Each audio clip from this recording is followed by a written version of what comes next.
So with that in mind, I want to talk tonight about working with healthy and unhealthy emotions, although I'm really going to talk about working with unhealthy emotions. And this is so critical to our path, learning to manage unhealthy emotions, learning to seek and achieve equanimity, to accept things as they are, not as we want them to be. So that's what I'll be focusing on tonight. And I'm going to talk about them in sort of an umbrella fashion as reactivity. I'm going to use the term emotional reactivity to sort of subsume any number of unhealthy or unskillful emotions, anything from anger to frustration to disappointment to hopelessness. Just think of a negative, an unskillful, or an unpleasant emotion, and we'll sort of put that under the general heading of reactivity. And what I mean by reactivity is really getting our buttons pushed. I mean, the simplest way to think of it is somebody's pushed our buttons or we've pushed our own buttons. And one way to define dukkha, or suffering, which we talk about a lot here, and the Buddha talked extensively about, is as reactivity. And hopefully that will become clear as we go through the evening. But suffice it to say that when we're in reactive mode, that our mind is not at ease. We're not in a place of equanimity. We're not in a place of comfort. And it's distressful. It's distressing. Sharon talked last week about relational dukkha, which is one form of reactivity, but it has many other manifestations. Everything from individual types of reactivity, shame, guilt, anger, frustration, disappointment, as I mentioned, relational that Sharon talked about, mostly in the form of relational conflict, and social reactivity, taking sides, us versus them, trashing the other guy, that sort of thing. But all of these ultimately lead to greater suffering. That's the common denominator when we're talking about reactivity. The Pali word citta, it's spelled C-I-T-T-A, is usually translated to mean heart and mind. And it's explained as being heart and mind because it really is consciousness of both thoughts and emotions. And the Buddha talked about it as one kind of entity. Citta is one thing. Heart and mind is really inseparable.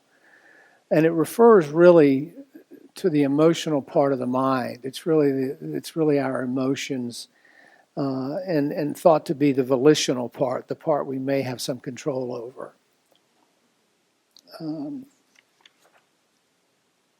And typically, citta refers to our inner experience. It can be projected outwardly onto other objects, but typically we think of citta as an internal subjective type of experience. And many modern Buddhist scholars have talked about it as the cognitive foundation of all psychological functioning, as citta. If you remember from the Satipatthana Sutta, the Buddha talked about the four foundations of mindfulness, and citta being one of them, the others being mindfulness of the body, mindfulness of feelings, and mindfulness of the Dhamma. And it can be either healthy or unhealthy. So when we're in an unskillful form of citta, we contract, we tend to sort of close in, we feel that whatever we're confronting is unworkable. We're not able to find our way out of it. We may become distracted. We may become inflated, grandiose. But in any case, we get stuck. We get bogged down. And the only way out of this really is with our practice, with some of the tools of our practice. Things like intention, setting an intention to resolve the conflict that we're experiencing. Disengagement from the reactivity, disengagement from the charge, the emotional charge, and discernment, really looking at it carefully and closely. So intention, disengagement, and discernment will be some of the ways that we'll be talking about this evening to manage our unskillful reactivity.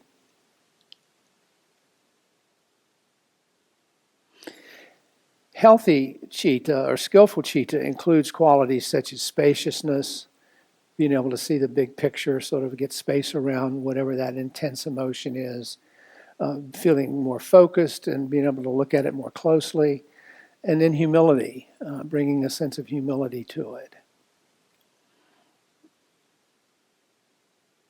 But in either case, whether healthy or unhealthy, pleasant or unpleasant, skillful or unskillful, we can be taken hold of by citta, whether it's pleasant or unpleasant. So when the Buddha argues for equanimity, he's really talking about, not getting way too high and too full of ourselves, nor getting too down or discouraged or despondent. That we want to strive for that equanimity, that sort of quality of mind where we're not slave to our emotions, our emotional reactions. And it's a huge challenge. I mean, all of us deal with this daily, moment to moment. Suffice it to say. This is from the Pali Canon. For a long time, this citta has been defiled by attachment, hatred, and delusion. By defilement of citta, beings are defiled. By purity of citta, beings are purified. So Susan, 2 weeks ago, I think, talked about moments of enlightenment, as you recall, and in attaining a purified citta, as the Buddha talked about it, is really a form of one of those moments of enlightenment where we have these liberating insights, these flashes of insight where we say, oh, I'm being reactive here. I need to take steps to manage my reactivity in the moment, to dial it back, to not be governed by it, and to set that intention as we go through our day. I think another way to talk about it is as a form of bondage. And can we find liberation? Again, we talk about liberation through our practice. Can we find liberation and freedom through our practice from this reactivity, the bondage that reactivity represents? So if you remember the teaching, Sharon talked about this last week, and we talk about it frequently, of the two arrows. The first arrow is that which is unavoidable: old age, sickness, death, frustration, whatever life hands us. We can't control it. We can't avoid it. It's inevitable.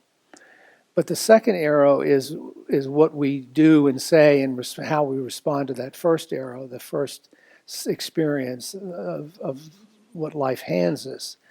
And reactivity is really where that second arrow lands.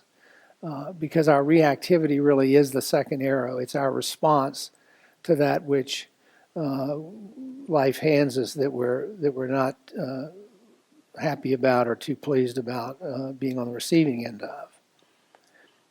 And the Buddha talks a lot about this in the Salatha Sutta. He talks about when touched with a feeling of pain, the uninstructed run-of-the-mill person sorrows, grieves, and laments, beats his breast, becomes distraught. So he feels two pains, just as if you were to shoot a man with an arrow and right after were to shoot him with another, so that he would feel the pain of two arrows. So I really like to think of reactivity, as I said, as that second arrow. And it's a nice metaphor, I think, for grasping the concept and for working with it more effectively by keeping it in our awareness.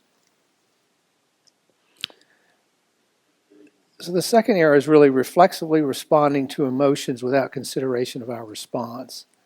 It's flying off the handle, it's angrily lashing out, it's getting discouraged, despondent, it's speaking unskillfully to others, it's using self-protective mechanisms that further isolate us and cut us off from other people and break connections. The list goes on and on and on.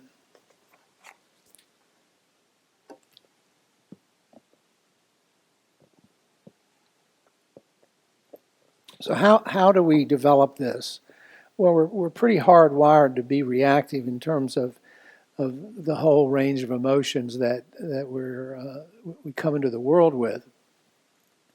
But really, it comes out of craving and clinging. I mean, it's those concepts are fundamental to reactivity, because if I'm clinging to the notion that things should be other than they are, I'm going to be reactive. I'm going to have some emotional response. So reactivity develops as all phenomena from causes and conditions. But specifically, think of that. If we're not accepting things as they are, the likelihood is we're going to have some kind of emotional reactivity to that circumstance.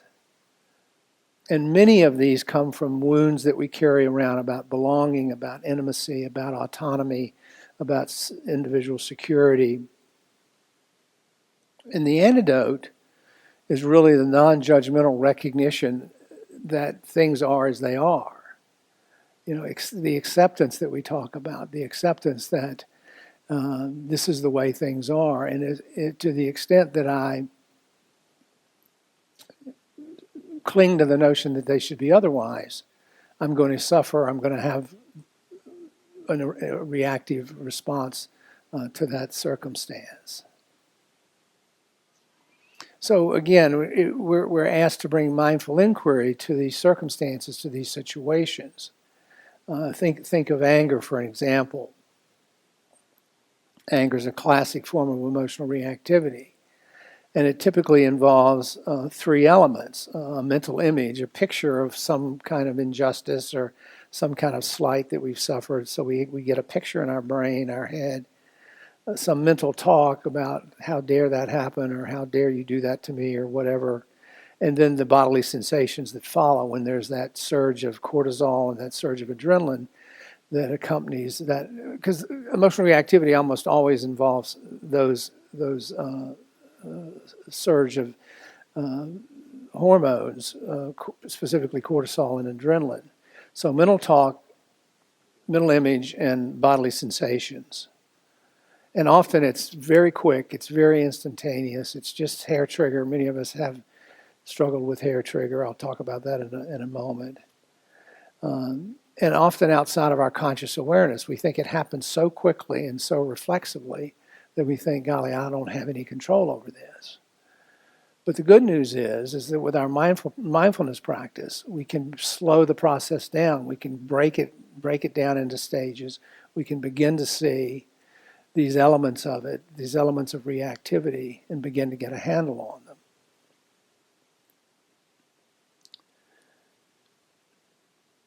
So if you think about it, as children, responses from our parents, from our siblings, from our peers, from our caretakers, all of these can shape the way that we become reactive. The level of frustration that we experience, the kind of separations that we encounter, all of the sort of slings and arrows of development and growing up, all of these are fertile ground for developing reactivity. So if a small child is ridiculed for crying when he hurts himself, he's likely developed a heightened sensitivity about that, and will be reactive when when he feels ridiculed as an adult for somehow not coping well or being seen as overly sensitive. This has really been, I can tell you personally, a challenge. Reactivity has been a huge challenge in my life, and the practice has been really life-changing. In my family growing up, there was a lot of scrutiny, a lot of being put under the microscope, a lot of ridicule about misbehavior or doing things wrong. And I grew up feeling very defensive about that and hypervigilant, where I would really be reactive to perceived criticism or perceived ridicule. And it was exhausting, but I just didn't know how else to be. I mean, that was my sort of training, if you will. I'd get defensive, I'd get annoyed, I'd get angry. Even if the teasing was good-natured, I would still get reactive. I'd be reactive to it. And I had a tremendous amount of difficulty laughing at myself, much less feeling like others were laughing at me. And the problem with that kind of experience is, and I think some of us can relate to this, I certainly do, is it reinforces our sense of separation and aloneness from others. It really puts us apart. And that's a terrible place to be as a human being because we're such social creatures. So I was having all this sympathetic arousal in terms of the sympathetic part of the autonomic nervous system, reacting immediately without thinking, without processing my feelings, without understanding what or why I was reacting the way I was. So I come to this practice some years ago, and immediately this starts to come up in my sitting practice. All of this reactivity, seeing it everywhere, seeing it more clearly, beginning to see it in its pieces, not just as this sort of hair trigger kind of thing. And this is where, to Bill's point a little while ago, bringing Dharma into our lives really starts to affect change on a daily basis, on a day-to-day basis, because it gives us the tools. And I'm not just talking about our sitting practice. I'm talking about the three refuges, taking refuge in the Buddha, the Dharma, and the Sangha. I'm talking about the precepts, the 5 lay precepts. I'm talking about the Noble Eightfold Path. I'm talking about, all of the teachings, and because that's where the wisdom is. That's where the way out of our stuck places and our reactivity is in the Dharma. Our sitting practice allows us to be quiet, to develop the wisdom, to see things as they arise, see things as they really are. So they're critical to managing our reactivity. But so are the teachings, so is the Dharma. And that's what we talk about when we say we bring it into our daily life. So I begin by setting the intention to notice my reactivity. When is it happening? What's the trigger? What sets it off? Where's my button getting pushed? Begin to try to put that pause in there, that sacred pause between whatever the trigger is, whatever the stimulus is, and my reaction. And that comes through the sitting practice. It comes through just greater awareness. And as I said earlier, it comes through putting some spaciousness around the experience of our reactivity. And that's, again, through the practice, through the teachings. You got to work at it from a strong ethical foundation. That's where the precepts come in. So my practice edge was really meeting these feelings, these reactive feelings, with openness and compassion. A lot of self-compassion practice, a lot of loving-kindness practice. Because the way, for me at least, to counter the reactivity, one of the antidotes was self-compassion, was some way of not feeling so hypervigilant, so hypersensitive to all these perceived hurts that I was feeling in the world. As someone said, our disturbances are the path. Whatever's disturbing us, that's our path, that's our edge. And that was certainly true for me.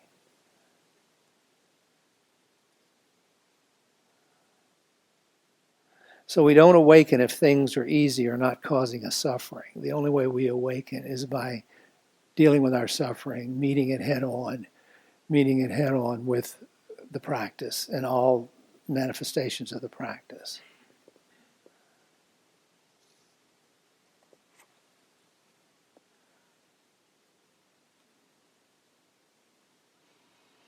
And the beauty here of self-compassion is such a critical part of this, is that it really allows us to shine the flashlight, you've heard me use this metaphor before, into those corners of who we are, the parts we don't want to see, the so-called shadow self.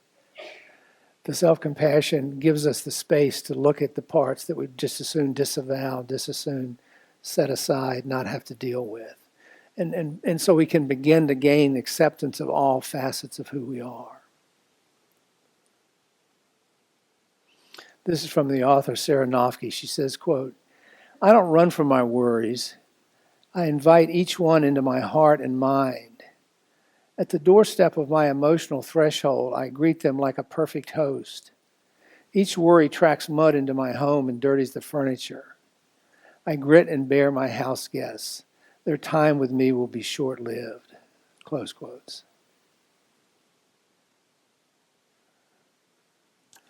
Where this shows up for most of us most of the time is in our closest relationships. I mean, that's where we really see it. Most of us are pretty good about not bringing too much reactivity to our casual relationships, to our day-to-day lives, some better than others.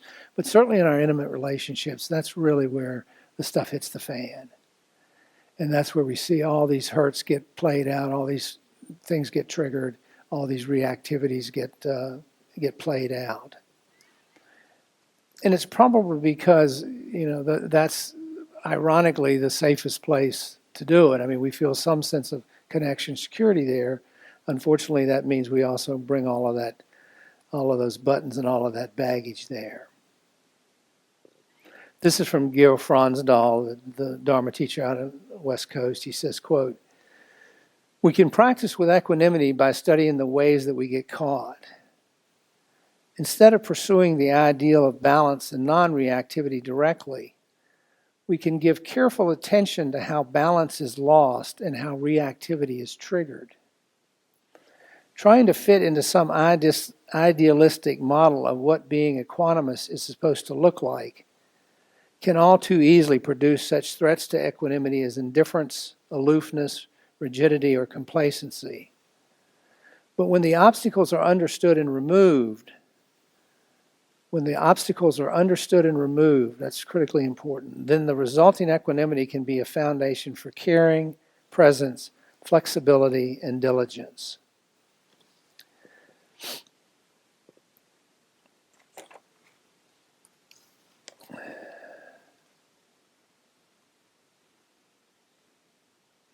So this means bringing honesty to the situation, that once we've been reactive, to being able to reflect on it, to look back on it, to sort of dissect it, put it under the microscope, not just push it away.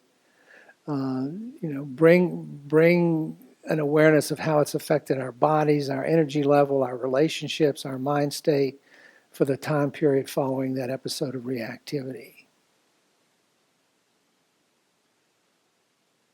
So what I'd like to do is stop there and have a prompt. We only have a few minutes if Judy's going to hand these out. So we'll do these in dyads. If you just pick a partner, you can pick someone you know or not know, and you only need one per dyad, but we have plenty.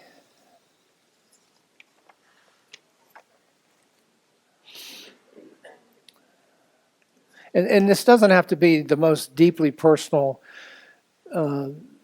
type of reactivity, but I want you to just reflect on some of what I talked about and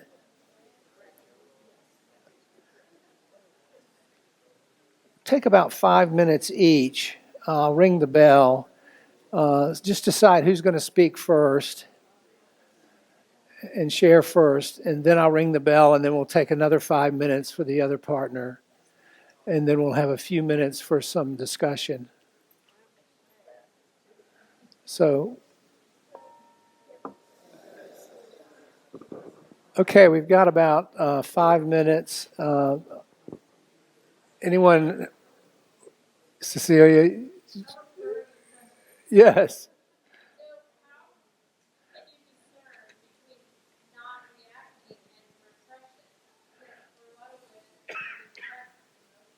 Yeah. Because even with repression, there's going to be some internal response. I mean, it may not be as pronounced. And that's where the discernment comes in, because you have to really be mindful of what that looks like for you. I mean, you'd start with trying to have some awareness about what repression looks like within you as a phenomenon that you've experienced. And then that becomes your flag or the thing you're on the lookout for. It's another form of reactivity. It's just an internalized form of reactivity. It's just repressing that feeling rather than feeling it outwardly.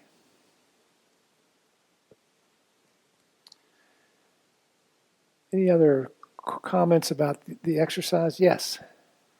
Well, I just thinking about what you just said, which I think about a lot, being and thinking about what you just said, I guess the image of the two arrows came into mind in the sense that the first one hurts or that there's something that's happened, and it's the second one that is the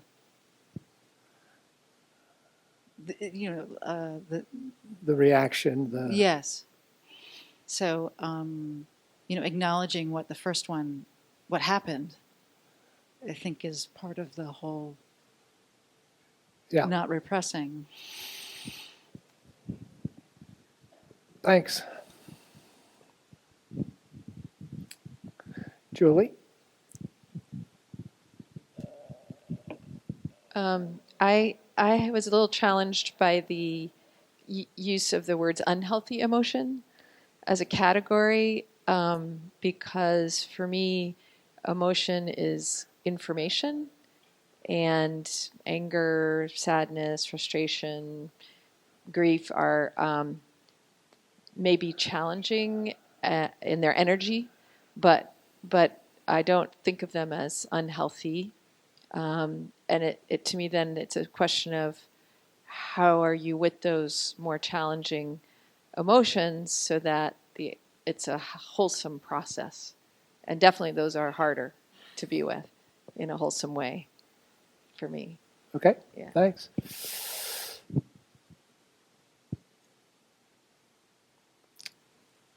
Other thoughts, comments? Anything come up during the exercise?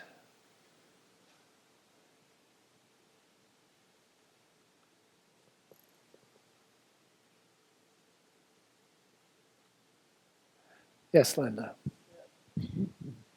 So meditating, I guess my idea of meditating is to just feel the sensations in my body and let the thoughts float and so on.